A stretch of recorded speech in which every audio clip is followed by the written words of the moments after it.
Hey, justice for salt. This message will blow your mind. Don't scroll up. Very important. Justice for salt. Salt is not sin. Yes. When you cook with it, it is not sin. Salt is not perceived. It doesn't have any fragrance. You can't know whether there is salt in a pot of soup just by perceiving. You can perceive every other aroma, but not that of salt. Salt is not felt. You can't feel salt. The moment you get into water, the moment you get into your pot of soup, your food, it dissolves. So it is not felt. You know what? It is the least ingredients. You put it most times in a very small quantity, and it is most times it is the last ingredient. Sometimes when you list ingredients for a particular recipe, salt is not mentioned. I went through a list of several recipes. I realized that salt was not mentioned. Justice for salt. Yes. Why? Why is salt not mentioned? We don't really pay attention to salt. Yes. Even when Jesus wanted to tell us what was describing his disciples, he said, "You are the salt of the earth." That means you will not be seen, you will not be perceived, you will not be felt.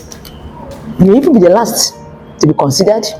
You will even be the least important in a particular place. But you know what? You taste salt.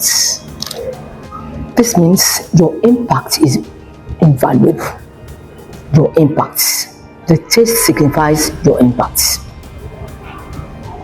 This cannot be traded for anything. When your life does not impact, as little as it is, that little assignment God has given to you, if it can be impactful, then we can say that you are salt. Your life indeed has added value to people, and then we can taste it. When you have too much salt, as much as it is, as good as it is, it makes your food not edible. It's finally difficult to eat it because there's too much salt. This salt, I cannot add it to a small pot of soup. If I do that, what will happen? Nobody will be able to eat the food. So what we're looking at this morning is your faithfulness in the little that God has given to you. The Bible tells us in the book of Luke chapter 16 verse 10, one who is faithful in a very little is also faithful in much, and one who is dishonest in a very little is also dishonest in much.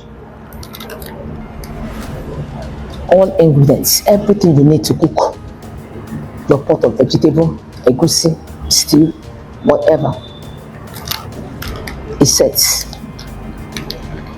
You can see after you have finished cooking, you will see the meat, you will see the stew, the pepper, you will see the oil, you will perceive the fragrance of your spices, but you will not see the salt.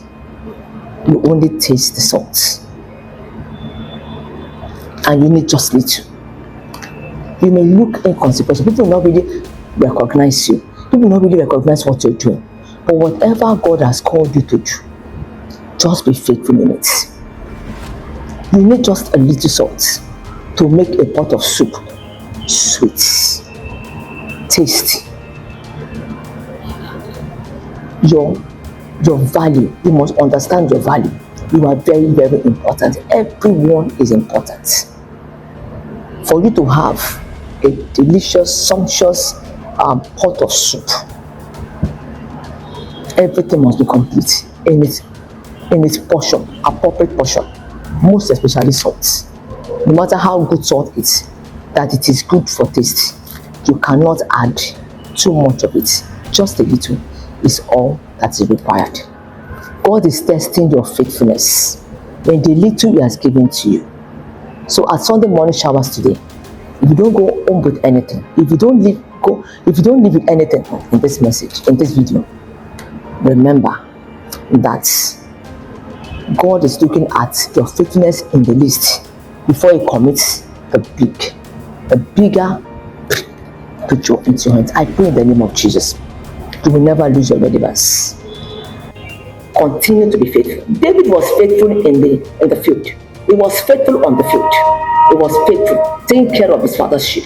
Therefore, God put him to take care of his own sheep, the whole house of Israel. I pray in the name of Jesus, you will be faithful in what God has given to you, and you will remain relevant. And Jesus said that when salt loses its relevance, it's thrown away. You will not lose your relevance. You will not be thrown away. You will not be trashed in the name of Jesus. Do you have a beautiful Sunday? If this message actually blesses you, I want you to share it. And if you've gained something, whatever you have gained, just type it in the comment section. Say to yourself, I will not lose my relevance. I may be small today, but tomorrow will be greater, will be better for me. God bless you. My name is Funadi Professor Chaplain, Regan Memorial Baptist Girls Secondary School, Saboyaba, Lagos.